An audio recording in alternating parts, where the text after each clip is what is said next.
this live stream, we're going to be dedicated to helping players who are new to the American Mahjong game. I like to call it a beginner forum because we're going to open it up to Q&A from viewers, and then we'll do some discussions around the topic and maybe some demonstrations at Mahjong Time in their schoolroom. If you have any questions during the live stream, write them in caps in chat so that I can find them. And then if you have questions in the repost, just write them under the video and I will answer your questions as best I can. We can also carry the conversation on in Facebook. Hi Cindy, welcome from Apollo Beach, Florida. Good to have you here. This live stream is going to be dedicated to players who are new to American Mahjong. It's called a beginner forum. If you are new to American Mahjong, write #new in chat so we can welcome you. Can you hear me okay? It looks like we're connected. Let me just check my sound. Hi, Shell.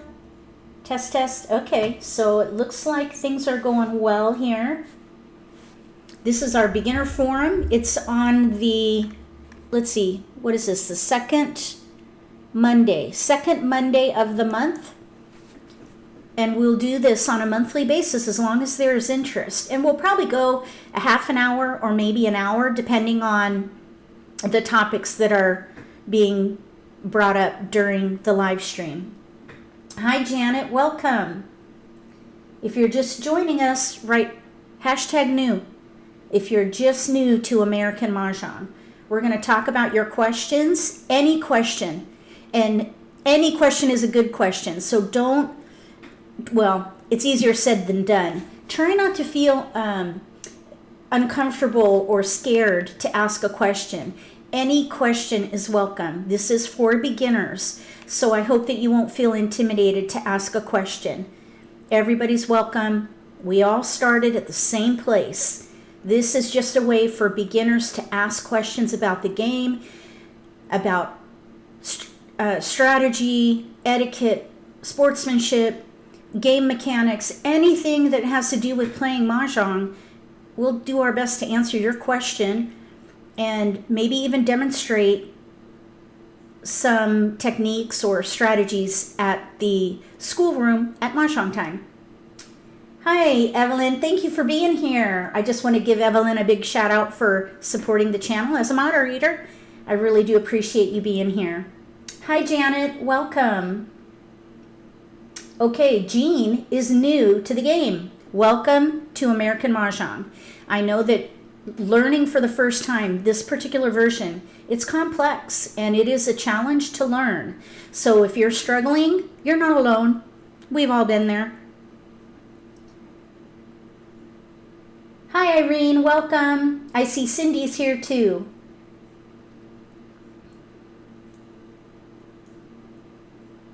All right, let's see. Okay, so Evelyn said the hurrieder I go, the behinder I get. I'm sure a lot of people feel that. Okay, Cindy says, I wonder when you decide how you decide when to switch to defense. When to switch to defense. Okay, that is a really good question and it is quite situational actually. So one of the things that I was hoping to talk about is strategy by wall. I'm going to write your question down so that we don't miss it. But let's see, when and how to switch to defense. Typically, it depends on where you are in the game. You're picking from the second half of the first wall, the second wall, that's the begin game. Then you have the middle game where you're picking from the third wall, and then you have the end game, which is the fourth wall. And you kind of have to visualize a full length of a wall. And that would be the phase of the game. Begin game, middle game, end game. if you, towards the end of the middle game or the end of the middle wall, leaving about 19 stacks of tiles for the fourth wall, sometimes if you roll the dice to break the wall, you got to visualize one full wall or a rack's length of wall. If you, at the end of the third wall, realize that there's no way you can win, that's when you switch to defense and you start holding safe tiles. Safe tiles would be tiles that have been previously discarded or tiles in exposures that you feel might be safe. You hold on to those so that you have those in the end game, and those will be safe to discard later. So when you're at the end of the third wall, you'll be discarding tiles that are semi-safe. So the further you get in the game, the more you want to hold on to safe discards. If you are going to play to win, then you don't have to worry about that. You discard whatever you need to in order to get to that winning hand. So I hope that helps, Cindy. Now I do have lots of links in the video description below. There's a download called Core Strategy. This is Strategy by Wall, and it explains everything that I just shared. There's also 2 other links, and these are my old formatted handouts. I do give out a different handout, but it's basically the same content. It's just in one PDF. So instead of 3 different PDFs, it's all in one. The content is the same though. One of the downloads there, these are all files on my Facebook file section. So if you don't use Facebook and you can't get to those files, let me know and I can send you the files in an email. My email's in the video description below. So those other 2 files that are there in the video description right now is When to Pass Blind and When to Stop the Charleston. And it's kind of a situational decision-making matrix. So basically, if this, then that. If this is the situation, then consider this and do that. Sort of that logic. So both of those handouts follow that framework. So I encourage you to download those 3 and then study them and try to incorporate them into the way that you play the game. And I'll bet you that your skills will grow. You will see a marked improvement if you adopt those principles. All right, so I'm going to look and see what we missed here, if anything. Hi, Carol, welcome.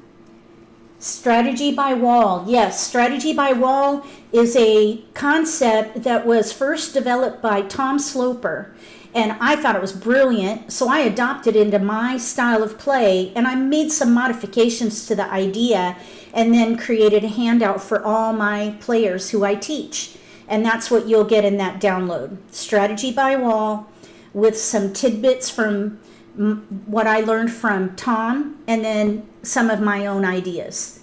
So I hope that you enjoy those. Oh, okay, Carol. Well, it's good to have you here. This is going to be recorded, so if you want to circle back and watch it later, you'll be able to. All right, let's see. Yes, Evelyn, thank you. The videos do explore. Let's see. The topic of strategy by wall. They're in a lot of my videos, especially in the strategy theory and live streams. Let's Play live streams. Let's see. Somebody's asking. Oh, it's a game of multiples. Yes, it is absolutely a game of multiples.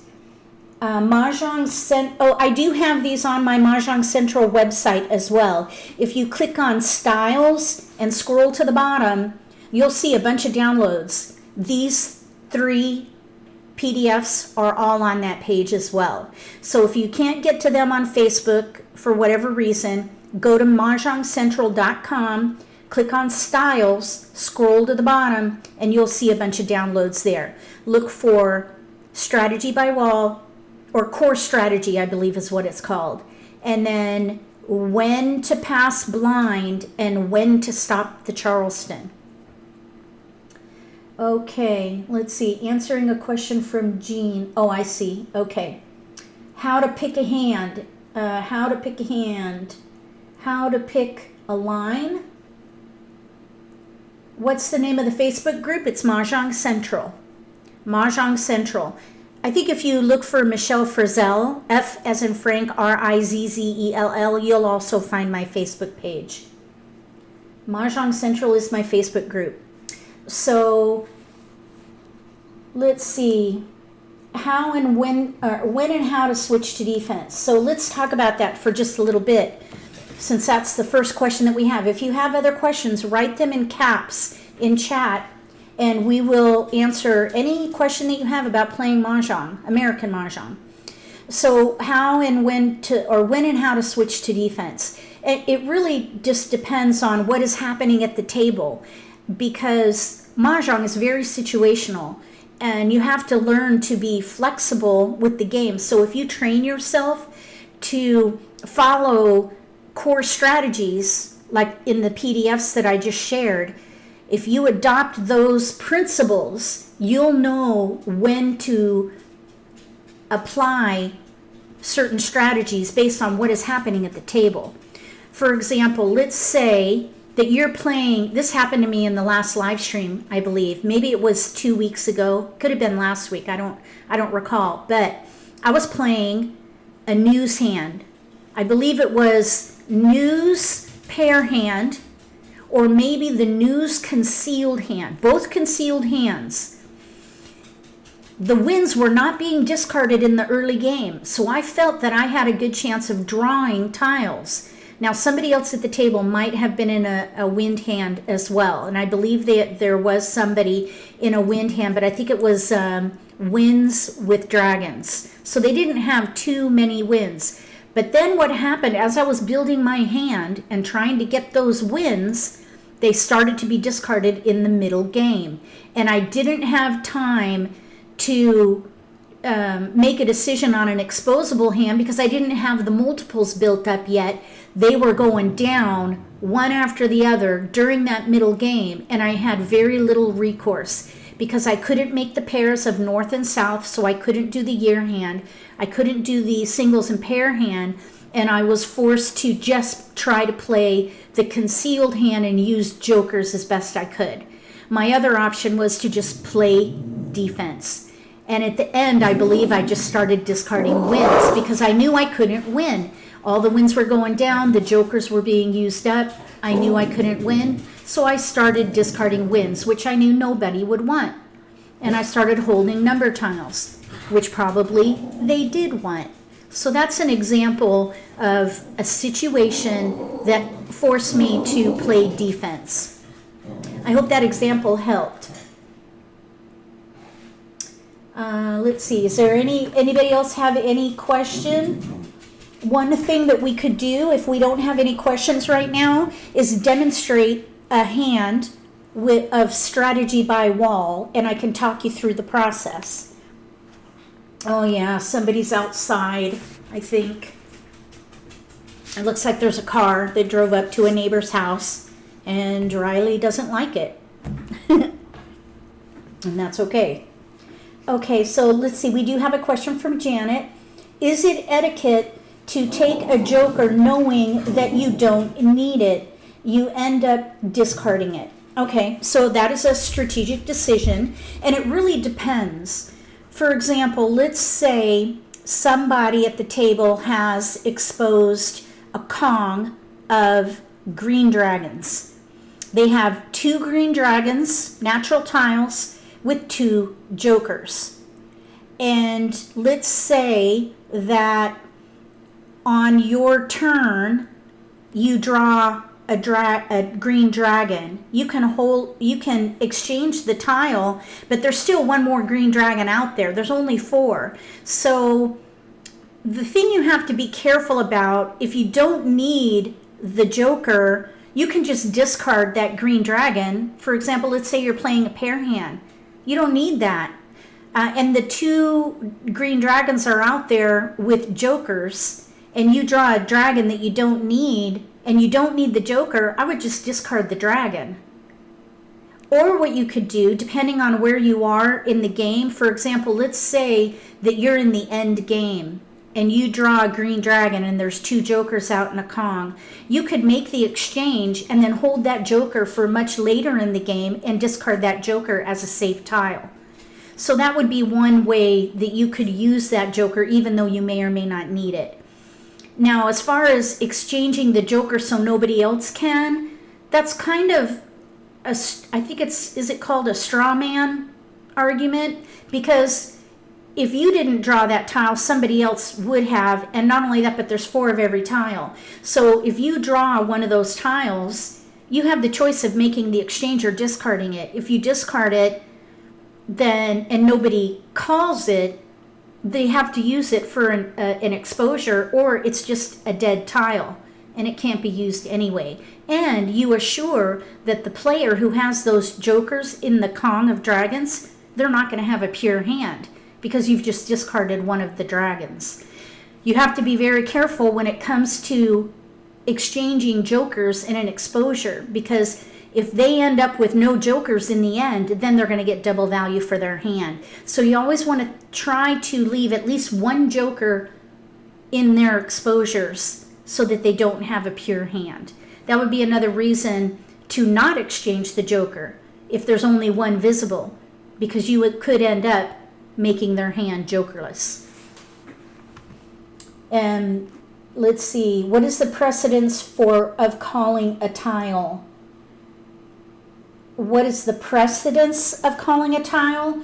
Do you mean like when should you call? For example, if you're playing a hand where you need a pung of something and it's in the early game and somebody discards a tile that you want, do you take it or do you wait for the next tile? Is that the question? Because that is situational. Let me know if that's what you want to know. Because there's also the process of calling a tile. There's when to call the first tile to make your first exposure. And then the other situation is what is the process of calling a tile. And there is a process, by the way. And if you don't do it right, your hand could be called dead. So you want to be careful with that. Let's see. Who gets the tile first? Okay, let's see. Oh, 2 people call. 1 needs it to win. Okay, I think I see. So this is when you have a simultaneous call for a discard. 1 player wants it for a mahjong and 1 player wants it for an exposure. The mahjong always gets the tile, period. Even if it is exact, and even if the other player starts to expose, the mahjong gets it. The mahjong gets the tile, always. If 2 people call for a tile at the same time, the mahjong gets the tile. Now, if there are 2 players who call for a discard for exposures, or even for mahjong, if it's for the same reason, whoever exposes their tiles first gets the tile. If it's for the same reason. If it's for different reasons, mahjong gets it. Does that help? Does that answer the question? Okay, then it also falls down to whose turn is next. Whose turn is next? What do you mean, whose turn is next? It also falls down to whose turn is next. Whoever gets their exposures out first, that's the ruling, whether we like it or not. The league says whoever exposes first, and that basically is because some people play too slow, apparently. That's the reason why they made that ruling. And we can talk about etiquette and the ramifications of that particular ruling after I'm sure that we're answering the question. So if 2 players call at the exact same time and one of the players starts exposing their tiles, whoever is exposing their tiles gets the tile. And then they're going to discard, and then the player to their right is next. Janet said, we had 2 people calling for the same tile, both had mahjong. Okay, Janet, did either one of them expose their tiles? Or did they just call and not know what to do? If nobody exposed tiles, next in line gets it. The next person in order of where the discarder is. So let's say if player 1, East, discards a 2 dot, and then player 2 and 3 both say Mahjong, but nobody exposes tiles, player 2 or South will get that tile. But let's say that players 2 and 3 both say Mahjong, and player 3 also started exposing their tiles. It's too late for player 2 and player 3 gets the Mahjong. And that same concept applies if both players want to do exposures. So if 2 players want the same discard for the same reason, whoever exposes their tiles first gets the tile. If they're for 2 different reasons, Mahjong or exposure, the Mahjong always gets the tile.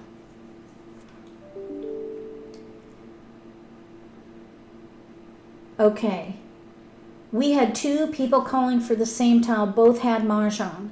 Janet, did anybody expose tiles in that situation? It is confusing, but if you think about it, Mahjong trumps.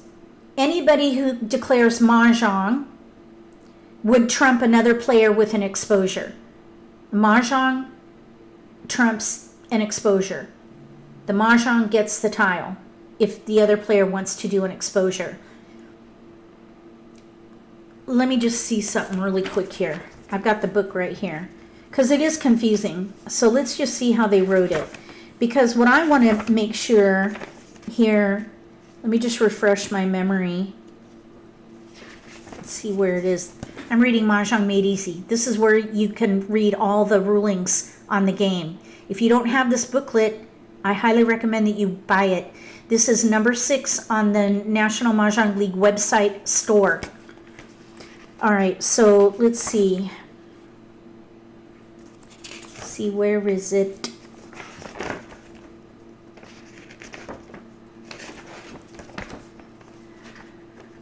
Okay, here it is. I just want to see.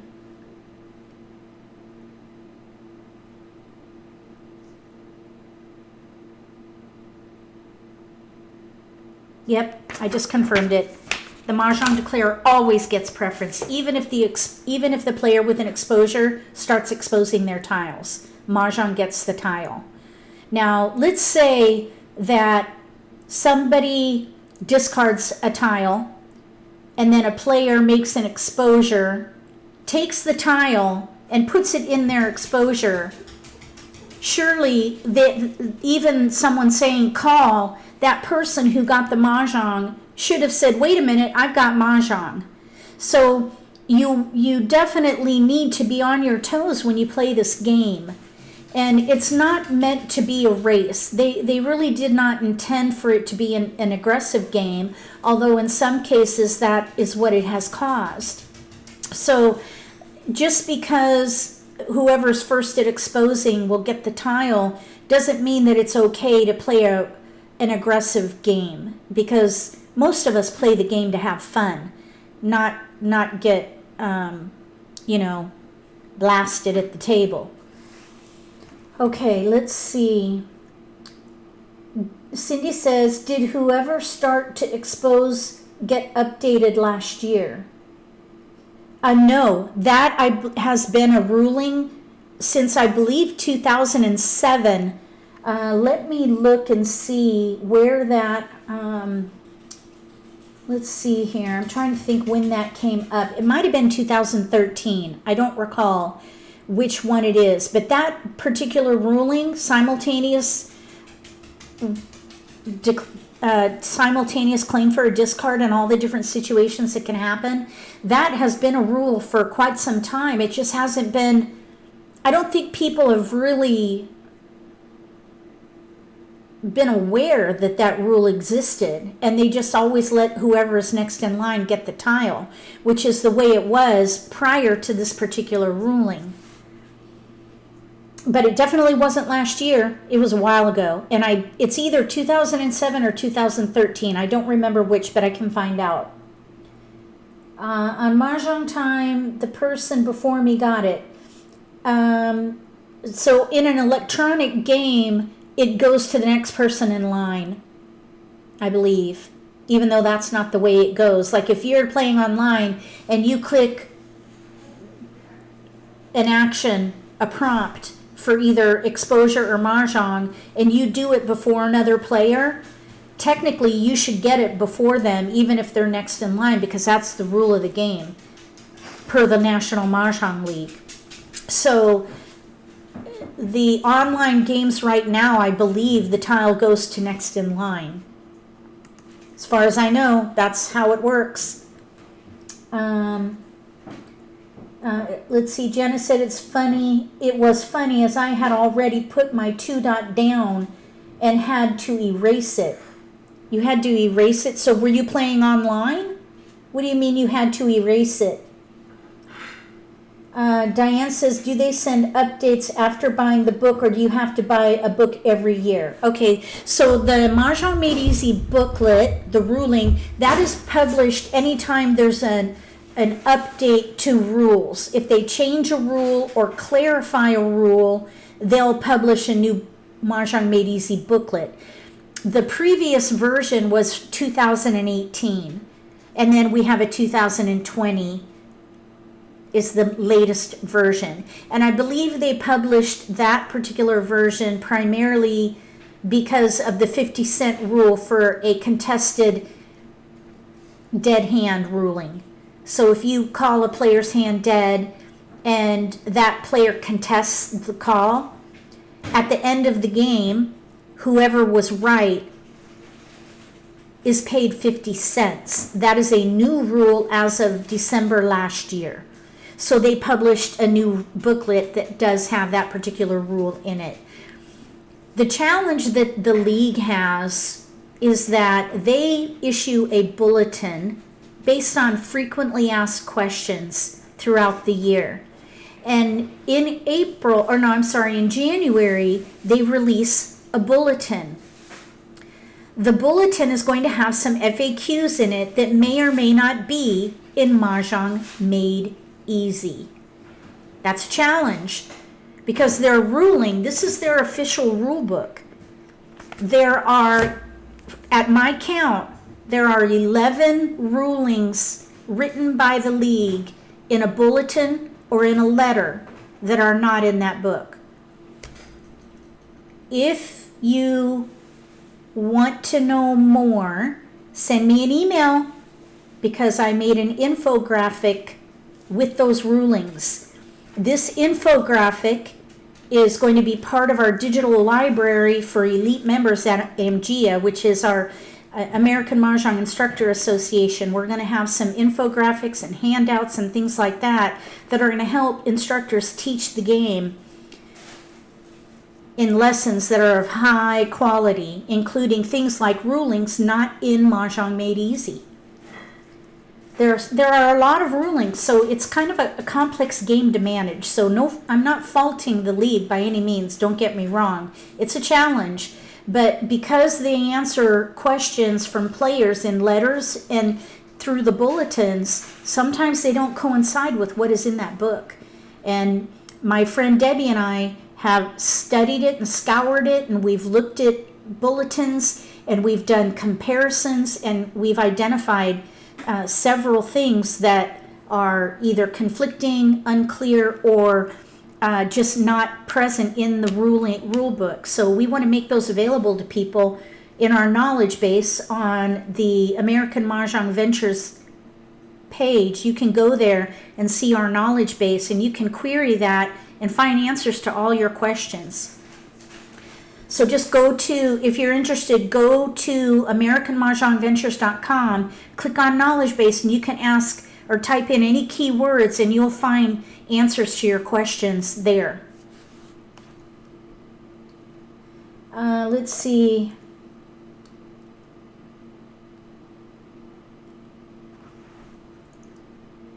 What is the earliest that the card can be purchased? Usually they release the card for the new year. Let's see, the new card is published in April, So usually in December is when I start looking for when you can purchase the new card. You want to try to purchase the new card in the first quarter before April. Usually January or February is what I recommend, so that you're in the first grouping that is mailed out. So if you order your card in January or February, you'll be in the first mailing of the new card in April. If you wait until late March or early April, you're going to be in the next batch, which won't be until May, June, July, and you'll have to wait for your new card. So you want to order the new card January or February. I put a reminder in my calendar so I don't forget. And as soon as that card is available in their store, I buy it. I actually buy 4 usually, just in case someone I know needs a card, or they came to a game and forgot it. I have an extra. Okay, let's see. We have another question here. I have never received a bulletin from the league. Okay, Cindy, how do we get updates? You bought in December. I know they were running late last year. Yeah, they were. So they're having some issues due to our current global issue. So Cindy, did you buy directly from the National Mah Jongg League, or did you buy through a Hadassah, or maybe your local synagogue, or through a friend who's doing a fundraiser or something like that? Because that's going to determine partially whether or not you get the bulletin. So let me know the answer to that question.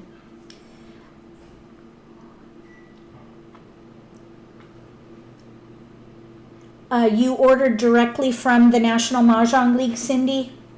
Sorry, I see you said yes, but I asked kind of a multi-part question. I think I said, did you do this or that? So yes is not, I need to know if you ordered directly from the league.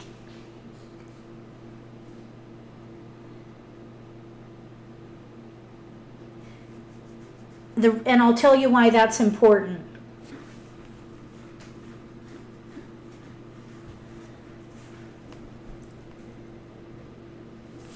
So if you're still with us, right? If you ordered your card directly from the league, Cindy, through the league. Okay, very good. So if you ordered your card directly from the National Mah Jongg League store, you should be automatically on their mailing list, and you should get the bulletin in January. Now, this year there was a little bit of an issue because of the pandemic. But still, you should have gotten that bulletin. If you did not get the bulletin and you ordered your card from the league, I would call the office and I would tell them that you didn't get the bulletin.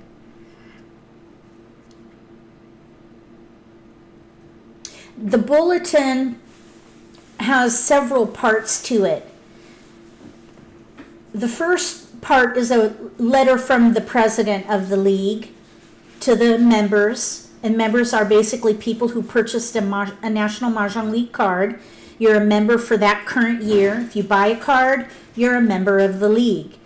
If you stop buying the card, you're no longer a member of the league and you won't get the bulletins. But if you buy a card from the league, you are a member for that year and you will get the bulletin that following January, depending on when you bought your card.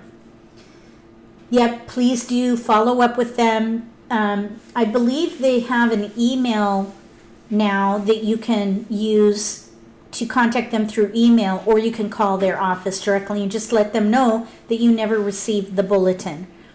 So if you order your card through a fundraising effort, whoever is leading that fundraising effort must send a list of customers who purchase from them, including their email or their mailing address, to the league, so that the league can then include them as a member and send them the bulletin. So the person who you purchase cards from has to be able to give the mailing information back to the league in order for you to get on that list. Otherwise, you're working through a middleman and the league will never get your contact information. So one thing that you might consider is when you want to support a fundraising effort, go ahead and buy a card or multiple cards to support that effort, but also buy a card directly from the league as a separate purchase. That will ensure that you'll get the bulletin and you'll still be able to support a fundraiser.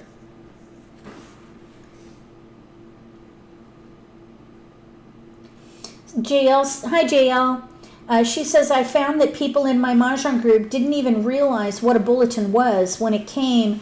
So many of them got it and didn't read it. Yeah, it kind of looks like junk mail, but it's not.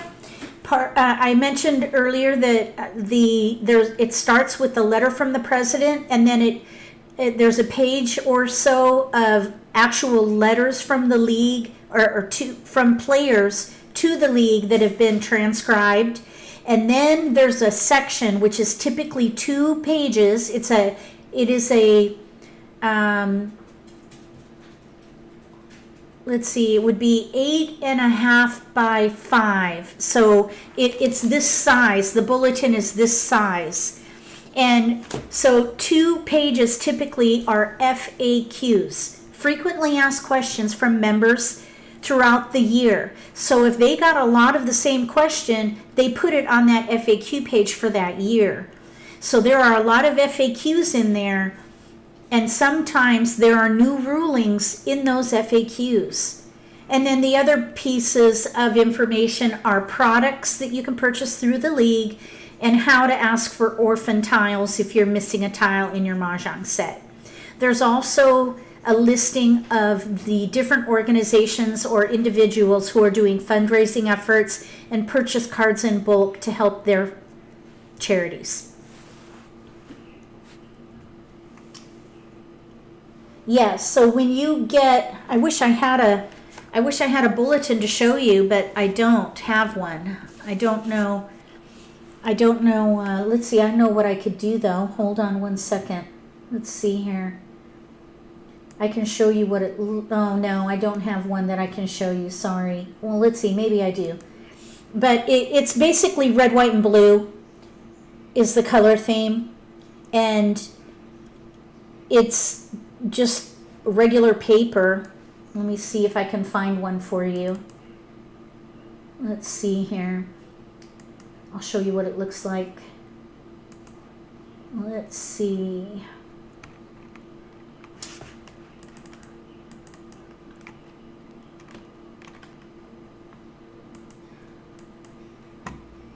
Okay, it's not quite cooperating with me. It's not showing me the full bulletin. Oh, not quite working the way I wanted it to.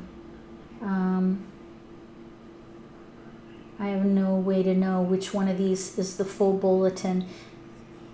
So here's, let's see here. I'll just see if I can give you an idea of what it looks like. At least you can get kind of the look and feel of it. I don't think I have page 1 though to show you what it looks like when you get it in the mail, because it's going to have, you know, the mailing address on there. So let me open last year's up real quick, because I have a scanned copy of the bulletin. So let's see, view, I'll rotate it. Okay, I'm going to pull it over here. I'm going to try to show it to you here. Hold on.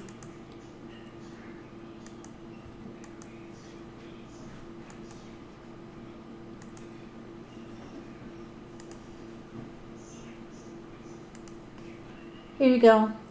This is what it looks like. So it's kind of red, white, and blue like this. That's the inside, and these are the FAQs. So you would have a question with an answer. What do the colors on the card indicate? And then there's the answer.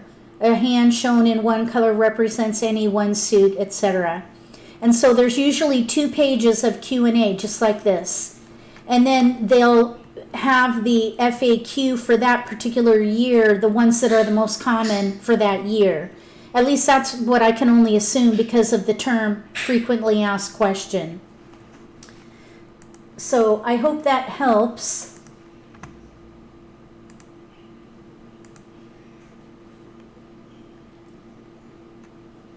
Does anybody else have any questions? And maybe we could play a game and talk about strategy by wall and do one demonstration.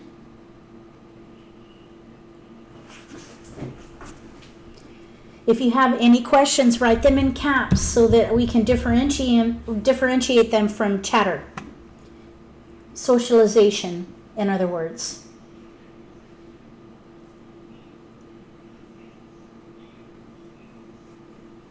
All right, well, let's go to a game. And I'm going to play in Mahjong school. We're going to play in Mahjong school so we can go as slow as we need to. All right, we'll join a free practice table. Now, has anybody, let's see, someone asked earlier how to pick a line on the card. How to pick a line on the card or how to pick a hand? Cindy's asking, someone asked earlier how to pick a line on the card. Does that mean how to pick a hand?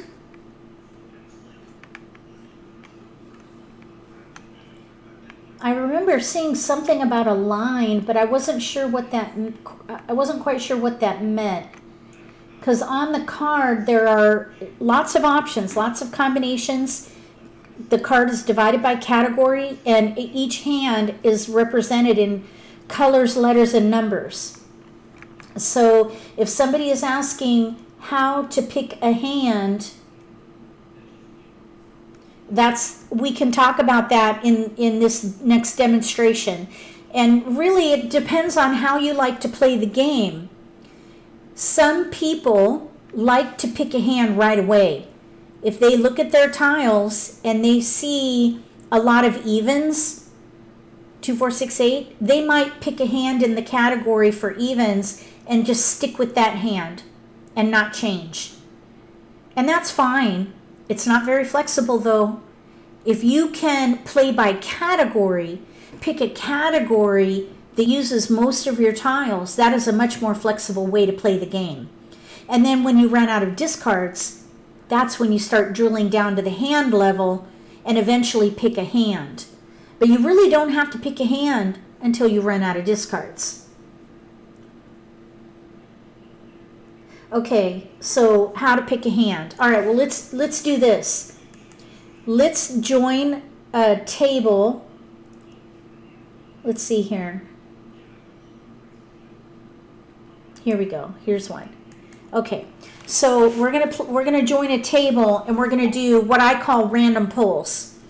So you can practice this online at Mahjong Time, or you can practice it using. Oh, let me switch my program. Sorry, I forgot to switch to live stream or to the game. Sorry about that. Okay, so here we are at Mahjong Time. And we have we're at a table, we've been dealt tiles. So I'm gonna wait until the program catches up to me, and then we'll talk about how to pick a hand. Now we've gotten our dealt tiles, and what I would do is practice identifying the strength in a dealt hand.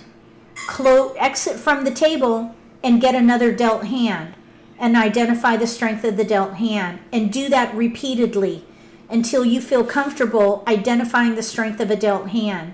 Then practice going through the Charleston. So let's do a couple of those.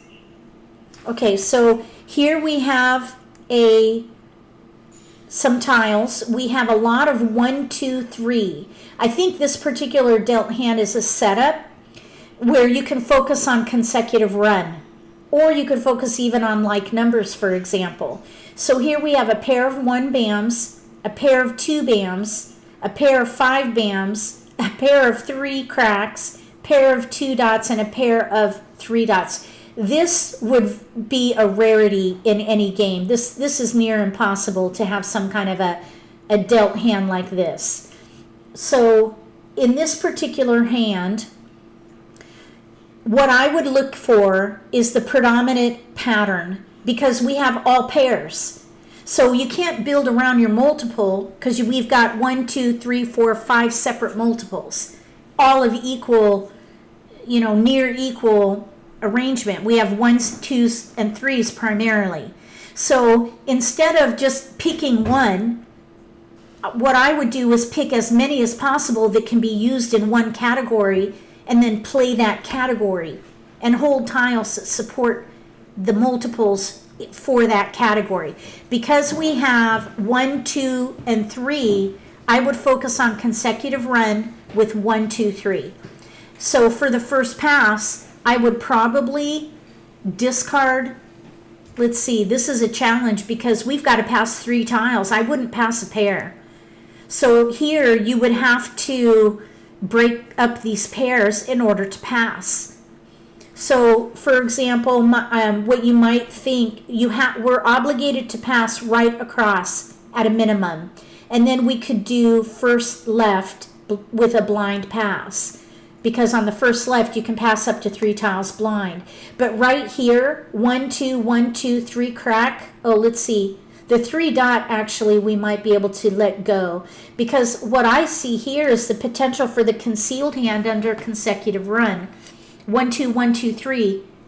1, 2, 1, 2 in 2 suits, and then a pair of 3 cracks. That would be the concealed hand, 3 suits. We've got them all there. There is a gap. We do not have 1 cracks. So these jokers would be the 1 crack, or 1 dot, I apologize. So we have 1, 2 bam, 1, 2 dot, pair of 3 cracks. So what I would do is pass these and risk passing a pair, or break up one of these tiles and pass those. Let's exit and do another one. So I'm going to leave this table. That was a consecutive run table. That's why they were all consecutive. So if you go into Mahjong school and you find the free practice table, that's the one we want. Free practice table. Then the tiles will be dealt at random. So let's see what we get. We've got bots at the table, so you can take as much time as you need to make decisions. It's going to deal the tiles, and we're going to identify the strength in a dealt hand. So here we have random tiles, and I'm going to click the little double arrow to sort my tiles. And so we have a pair of flowers, 1, 5, 9 in bams, singles. Then we have 4, 6, 7, 9 in cracks, pair of 9 cracks. We have a 7, 9 in dots, and then a single white dragon, single wind. So when I look at this hand, I'm going to first look at the multiples, because American Mahjong is a game of multiples. 80% of the combinations on the card are going to be pungs, kongs, and even quints. Multiples, even pairs. But the pung, kong, those are the bigger multiples in the primary makeup or shape of most of the hands on the card. So if you focus on where the multiples are, and then gather the tiles that support them, pick a category that uses most of your tiles, you're going to set yourself up for success, because the game is based on multiples. Pair, pung, kong. Pair, pung, kong. There are a few hands with singles, yes, but mostly 80% year to year, the hands are multiples, pair, pung, kong. So we have 2 multiples here, pair of flowers, pair of 9 crack. That's where I would start. I'm going to hold the 9 crack and the flowers. So with those 2 multiples, I look at the rest of my tiles and I think, what category will use most of them? And that's the category I would play, building around the flowers and the 9s. So when I look here, I see that we have the other 2 9s. I would hold them for potential like numbers, because we have all the 9s. In the like number category, there are dragons, so I would hold the dragon. So we have 1, 2, 3, 4, 5, 6, 7 tiles left. I would hold some of those as an option. For example, if we have 9s, we might be able to play odds, 5, 7, 9. So I would hold 5, 7, and 9. So this gives us the option of playing like numbers with nines, 3 hands in that one category, and we could play any odd hand with the big numbers. I call it big odds, 5, 7, and 9. And that gives us 3 tiles that we can pass. So you can even stop the analysis because you've got tiles you know you don't need. 1 bam, 4 crack, and an east. Because we're focusing on either like numbers with nines or big odds. So you can pass those tiles and just see what comes in. Hi Pamela, welcome. Okay, hi Jingles, welcome. All right, so let's do one more random pull and then we'll do a round of the Charleston. I'm going to exit this and we're going to do another random pull, which is basically the exercise that I do at my table with the hands-on tiles. But you can practice that same decision making at Mahjong school at Mahjong Time. We're going to go to Mahjong school. Oh, we're already there. And then we're going to find a free practice table because that's the one that gives you the random tiles. We're going to click join. Hi Terry, welcome. Good to have you here. Okay, so we're playing with bots here. We can take as much time as we need. We're going to get our dealt tiles, randomly dealt tiles. We're going to sort them by clicking that double arrow button. Okay, so here's what we got. 7 bam, 9 bam, singles. 1, 3 crack, pair of 3 cracks. Then we have a pair of 3 dots, 6 dot, 8 dot, 9 dot singles. We have a white dragon, and then we have east, west, and south singles. So we focus on the multiples. We have 3s, pairs of 3s. So we could play like numbers, but we also have some 3, 6, 9 in here. 3, 6, 9. So in order to use the 3s, I would play either like numbers or 3, 6, 9. And that would build around both multiples of 3s. So that's how I pick a hand. And I really don't even pick a hand. I'm not going to pick a hand till I run out of discards. So let's hold 3, 6, 9.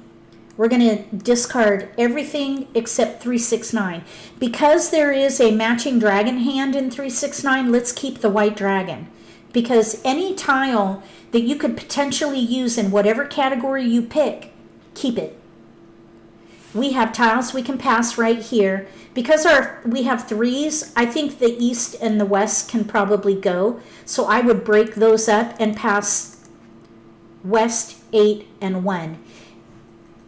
So, incidentally, west, 8, 1 crack, 2 suits, 2 different numbers far apart with a wind. This is the ideal pass. If your opponent is lucky, they might be able to use one of these tiles. 1.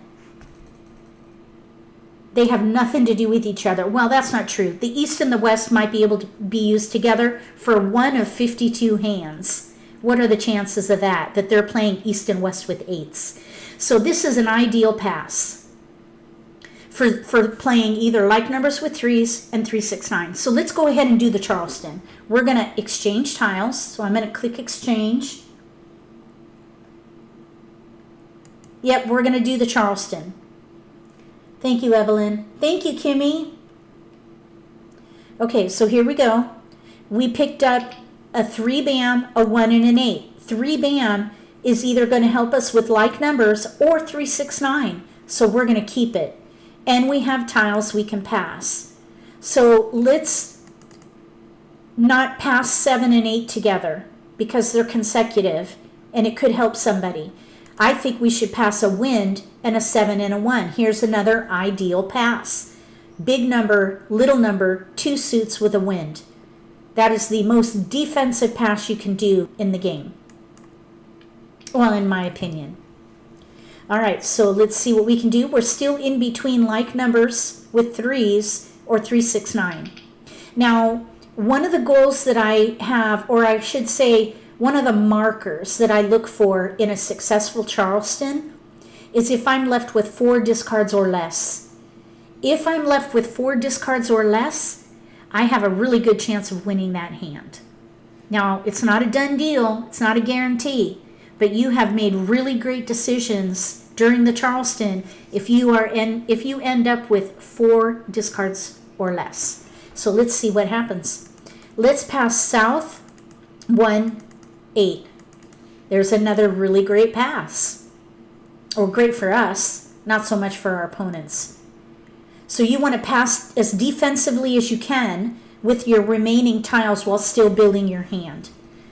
All right, so we have no keepers here. We did get a 4, which has some consecutive potential in there, but not so much. I would probably pass those. Let's see, let's keep the 5 and pass the 7. If we get everything we want, we'll be left with a 5-8, which is not too bad to pass. So you sometimes want to think a pass ahead and leave yourself with tiles for the next pass if you can. We got a keeper. We got a 3 dot. That's in our range if it is for 3, 6, 9 or like numbers with 3s. And here we have tiles we can pass. Now 5, 8 in one suit I think is better than 8, 7 in one suit. So even though there's a little risk with 5, 8, it's better than 7, 8. So I think we'll do that. You do the best you can with what you have left over. Okay, no keepers. And this is a okay pass. They're all numbers. They're all one of each suit. This is a pretty good pass. Pretty safe pass. We're looking for 3s or 3, 6, 9. We got another 3. So now we have a Kong of 3s. And we have tiles we can pass. Our opponent wants 3 tiles, and we actually have 3 tiles. So let's take 3.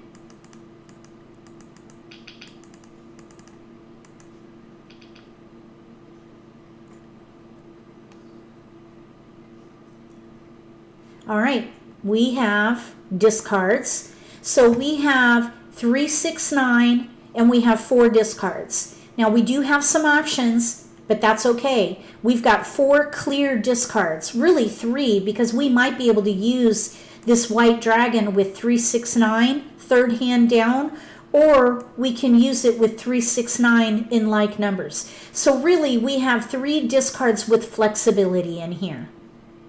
So do you guys want to play this game out, or should we do some more Charleston modeling?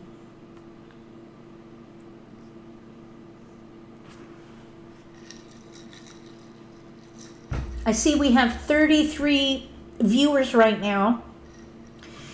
I'll be happy to go a little longer if you want. Usually these forums are about an hour long, and we're coming up to that mark. But if you guys want to keep going, we can do another Charleston modeling or play a game. Let me know what you want to do, and I'll make time to do whatever the majority rule is. Play the game, says Alexandra. Think more modeling, says Evelyn. I think more modeling. So everybody who's watching, if you want to play the game, enter in chat a P. If you want to do more modeling, type an M. Play. Jingle says play. We have 2 to 1 right now. We'll get up to 5. Whichever one we have majority, wherever we get to 5 first, that's what we'll do. Play or model. Play or model. P or M. Play. Right now we have 2 plays and 1 model. So if you can give us some input. Play, play, play. Charleston. Model, model. Play. 1, 2, 3, 4, 5. We've got play. Play is the majority rule, so we'll play it out. So I'm going to discard the 8 crack. And if you guys like the Charleston modeling, the next beginner forum, we'll do a whole session on Charleston modeling. We'll do random pulls, and then we'll do Charleston modeling. And I'll make sure that it's in the thumbnail, so if that's a skill that you want to talk through, then we can focus on that with the next session.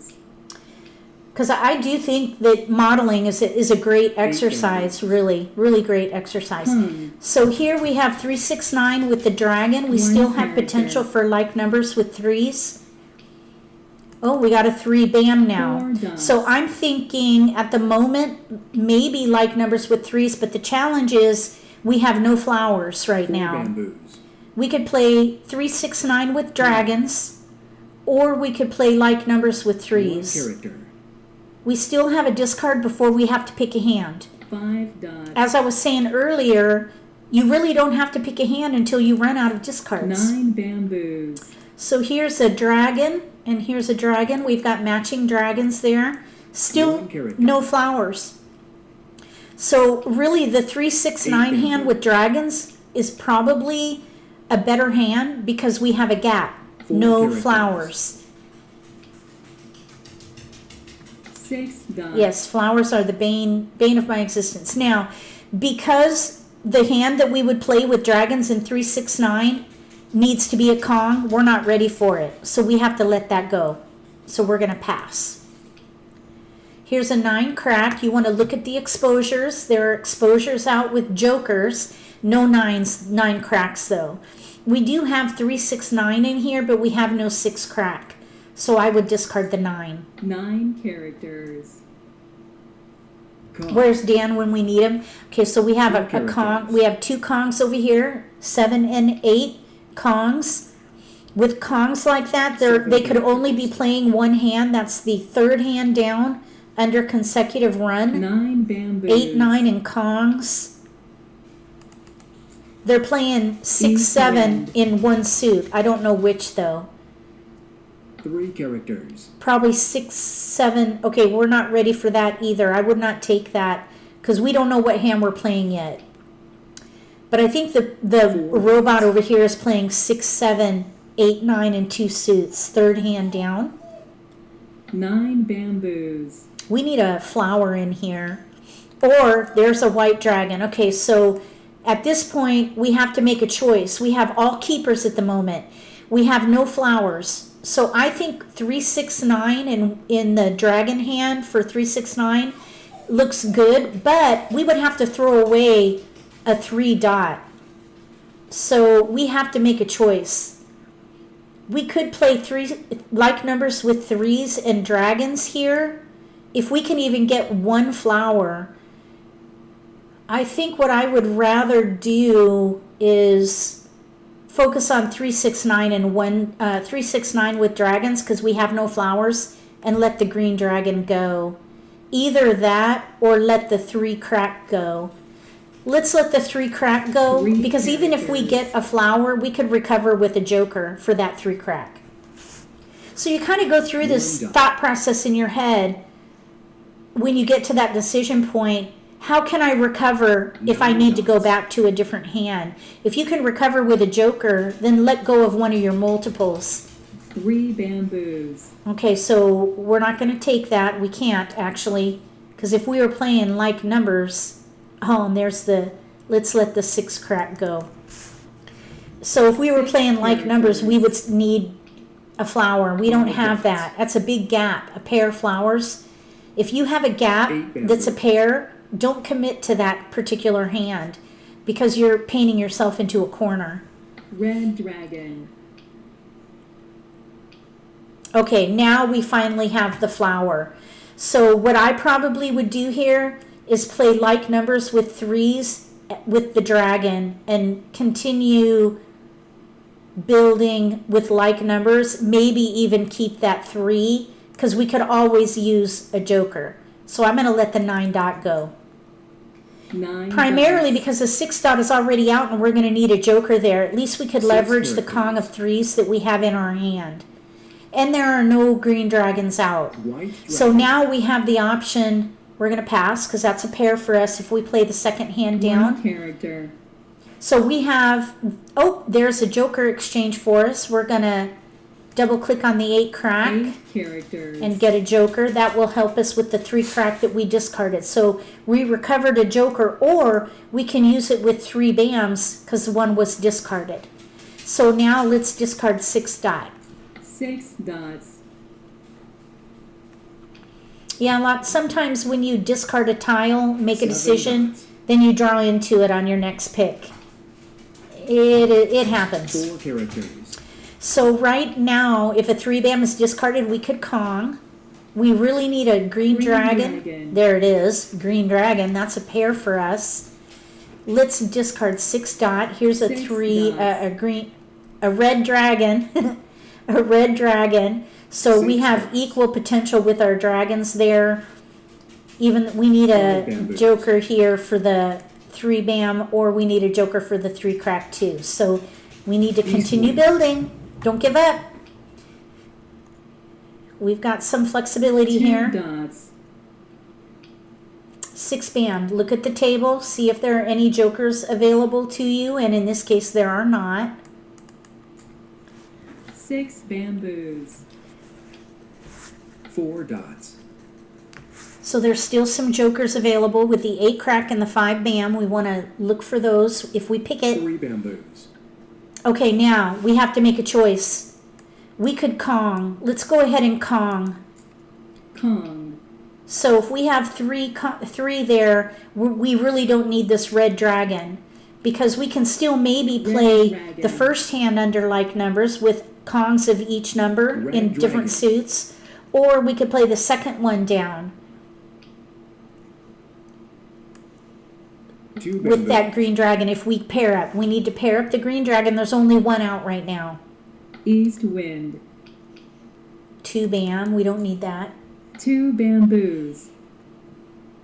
Now what we're looking for are pairs. We need a flower characters. and a green dragon. We have the Kong in our hand, and this 3-bam is out. So we don't need any jokers. We need to get a single tile in here. A flower or a green dragon is what we need. Now here's an interesting thing, and someone asked me about this today. There are 2 8 cracks in jokers that are out. We have 1 here.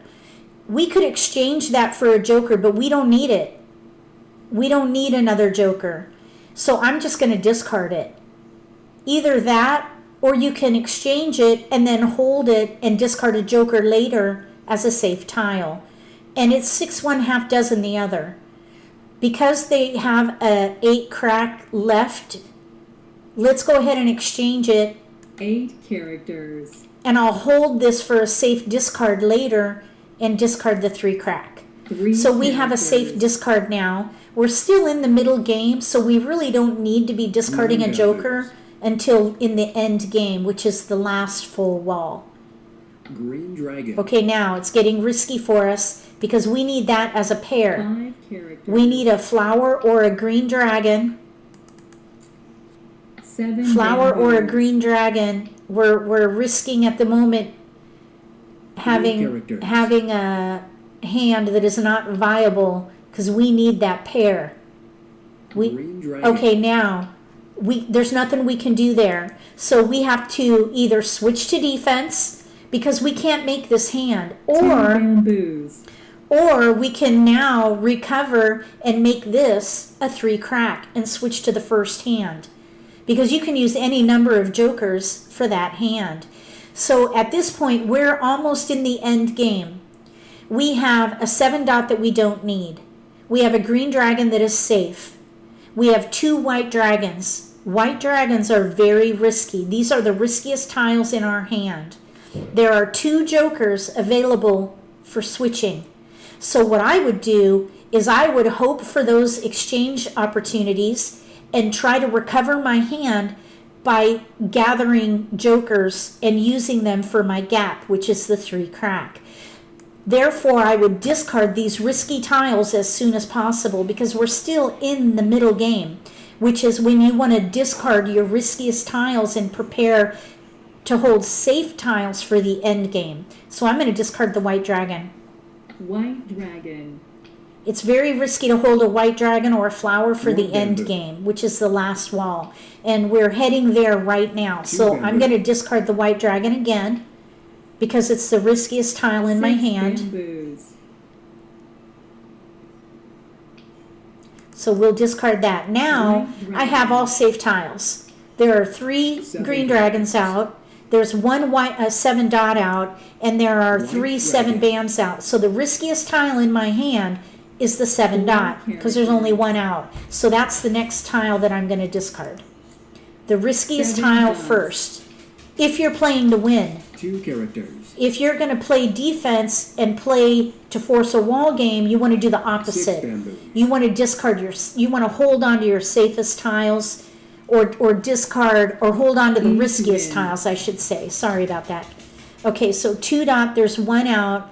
The red dragon is a safe tile. The 2 dot is a risky tile. If we're playing to win, I would discard this tile. 2 And we dots. still do have a chance to win. No flowers have been discarded. 6 bamboos. They could be held by these robots. 4 characters. 1 bamboo. I'm hoping for a 5 bam or an 8 crack. We got a 1 bam. Those are all out. These are all equally safe, these tiles. So let's just discard the green dragon. Green dragon. 5 characters. I'm hoping, I'm going to South define this as a 3 crack because we have a gap. They're all out, so we would need all jokers for that 3. The likelihood of wind. making this hand is pretty slim. There's a 5 bam, so we'll exchange that. 5 bamboos. So we're going to keep that, and then we'll discard our red dragon. Red dragon. Right now, there's one joker available with this 8 crack. We have 2 7 dots. discards, and we have 1, 2, 3, 4, 5 picks. 7 dots. So 2 discards, 5 picks, but we need all jokers. So 4. the likelihood of drawing the joker tiles is pretty slim. 6 characters. I might at this point consider just playing pure defense and not plan 2 on dots. winning. But there's still a glimmer of hope because Flower. we have only 2 discards. The flowers are being discarded now. There's the second one out, and we have 1. South wind. There's the 8, so we're going to exchange for 8 that. characters. So now we have our 3s almost. I'm going to discard the 1, and it's a 1 safe tile. bamboo. So you can discard confidently if 3 of those tiles are out. Now, it's not a guarantee because there are hands with 5 singles. So you have to be careful. So we need a flower and a joker to 5 win this hand. characters. Okay, north should be safe. There are none out, but nobody's playing wins. We're going to discard the north. North wind.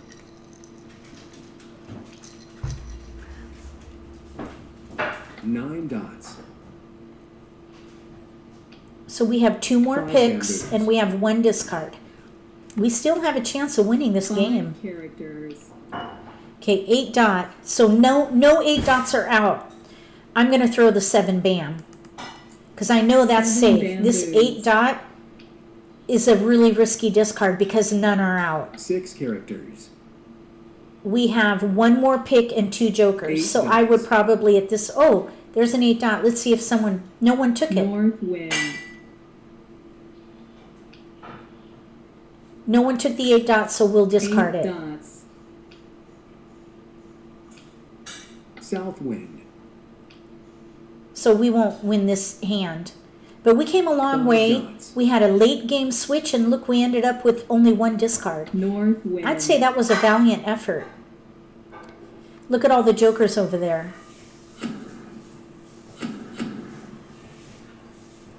Oh, what were they playing? A pung of 5s with a 4?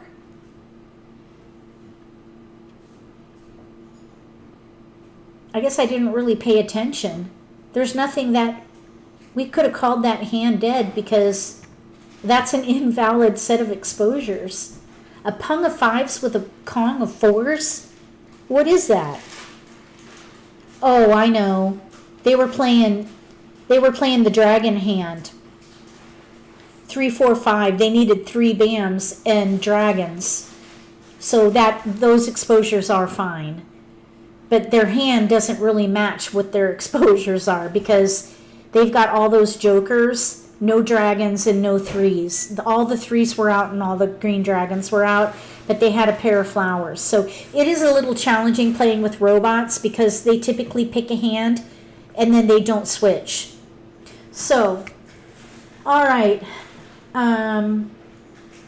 the bots do not play a dead hand, or they don't make invalid exposures. So the hand that this player over here was going for is the third hand or fourth hand down under consecutive run. Pung kong, 3, 4, 5 bams with the matching dragon. But the 3 bams are all out, and so are the green dragons. So that's what hand they were playing. Yep, 3, 4, 5 dragon. All right. I hope that was really helpful. And it looked like, based on the response, that a lot of people enjoyed the Charleston modeling. So in the next beginner live stream, we'll do a session focused on Charleston modeling. That'll be the focus of the next beginner forum. If you have any ideas that you want to focus on in these beginner forums, write your suggestions in the comment section below, and I'll keep an ongoing list, and we'll do a rotation of the most common pain points, and we'll talk through them and do some demonstrations. Because this game is so situational, sometimes you've got to play it out in order for us to be able to have a practical application of different strategies. Let's see. Okay, so Evelyn asked, in regards to this player here, if you knew that they couldn't play it out because of what was all down, could you declare their hand dead? The only time you could do that is if all 8 jokers were dedicated based on discards and what's in exposures, because this particular hand could use any number of jokers. So the jokers would have to all be visible, and they'd all have to be locked in. For example, a Kong of 2 dots and 2 dots were out in discards. Those 2 jokers would be locked in place, and therefore they're not available. You would need to account for all 8 jokers in order to declare that hand invalid. So that would be pretty rare, I think. But I have seen it done. I remember one time I was playing a game, and all 8 jokers were in exposures and locked in place, so a player could not win. And I think the same thing happened with flowers. They needed a pair of flowers, and all the flowers were locked in. So in that case, we would be able to declare that hand dead. What is Southbot playing? Let's see, South, right here. South was trying to play 7, 8, let's see, they were trying to play 6, 7, 8, 9. That's the only hand they could play. Third hand down, pung, kong. But they could not draw in 6, 7 dot or 6, 7 bam. The only way they could play this set of exposures is that third hand down under consecutive run. And again, their hand could use any number of jokers, so we wouldn't be able to declare that hand dead either. Because if you can use any number of jokers, their hand is viable if they can get their hands on jokers. That's kind of what happened to us. All our 3s were discarded, but if we drew in those jokers, we could make it work with all jokers. You do not have to have a natural tile in a block of tiles. You can use any number of jokers for a pair, pung, kong, or quint. All right, does anybody have any questions about this session?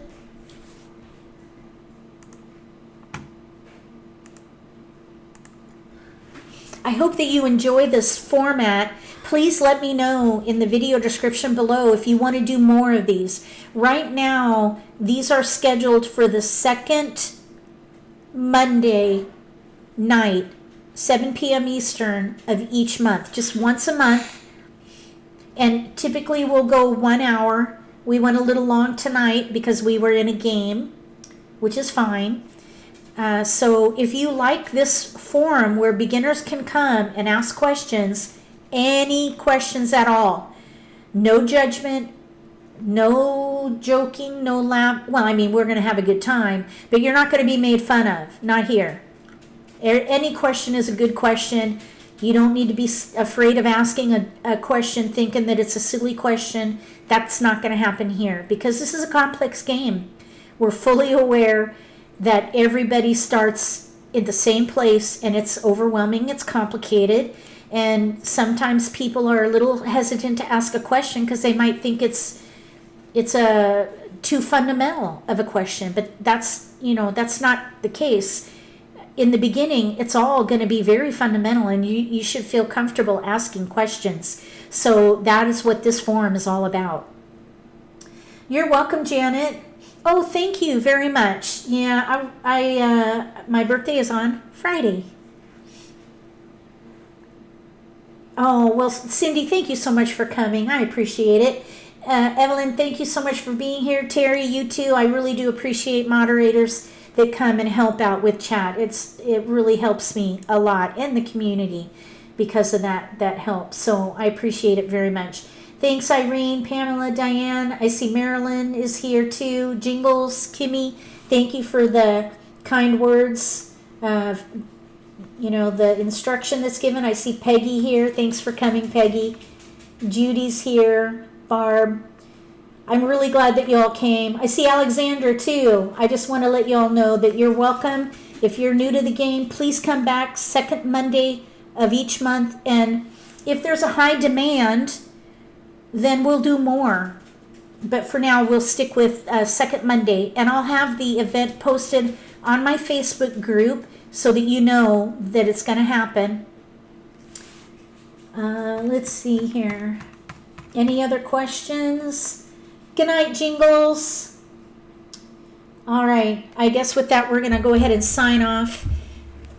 Look forward to the next beginner forum, second Monday in November. If you like this video, give me a thumbs up. If you haven't subscribed to my channel, consider subscribing. Click that little gray bell if you do. That way you'll get notification for when I post new videos, and you won't miss an opportunity to learn a new strategy or pick up an insight to the game that could give you an advantage at the table. Between now and the next video,